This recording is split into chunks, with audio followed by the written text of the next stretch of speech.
BLM Kerala Tamil Nadu Pondicherry.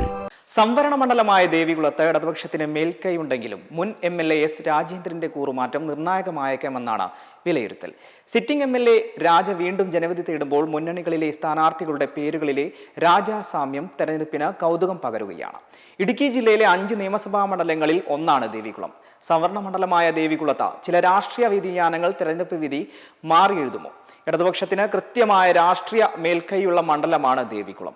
രണ്ടാം മൂഴത്തിന് ഇറങ്ങുന്ന രാജ ഇത്തവണയും മണ്ഡലം പിടിച്ചാൽ തുടർച്ചയായ 5ാമതും ദേവികുളത്ത് ആധിപത്യം ഉറപ്പിക്കാൻ ഇടതിന് സാധിക്കും. തോട്ടം തൊഴിലാളികളും കർഷകരും ഉൾപ്പെടുന്ന മേഖലയാണ് ദേവികുളം. മണ്ഡലത്തിൽ പരിചിതമുഖങ്ങളായ സ്ഥാനാർത്ഥികളാണ് ഇത്തവണ കളം പിടിക്കാനൊരുങ്ങുന്നത്.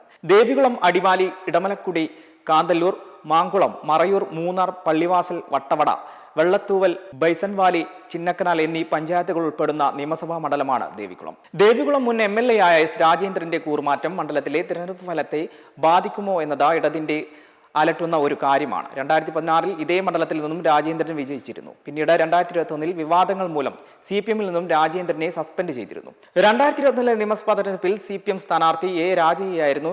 7848 വോട്ടിന്റെ ഭൂരിപക്ഷത്തിനാണ് രാജ അന്ന് ദേവികുളത്ത് വിജയിച്ചത്. ഇപ്പോൾ എസ് രാജേന്ദ്രന്റെ BJP-യിലേക്കുള്ള കാലുമാറ്റവും മണ്ഡലത്തിലെ BJP സ്ഥാനാർത്ഥിത്വവും വ്യതിയാനങ്ങൾ ഉണ്ടാകുമോ എന്നാണ് ഉറ്റുനോക്കുന്നത്. എങ്കിലും സിറ്റിംഗ് MLA-യെ ജനം തുണയ്ക്കുമെന്നാണ് CPM കരുതുന്നത്. ദേവികുളം മണ്ഡലത്തിലെ സ്ഥാനാർത്ഥികളെല്ലാം രാജാമയത്തിലാണ് എന്നതാണ് കൗതുകം. പേരിലെ ആവർത്തനം തെരഞ്ഞെടുപ്പുകളിൽ വേറിട്ടൊരു ചിത്രമായി മാറി.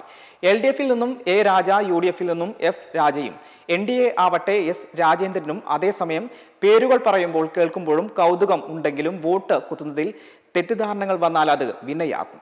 BLM കേരള തമിഴ്നാട് പോണ്ടിച്ചേരി.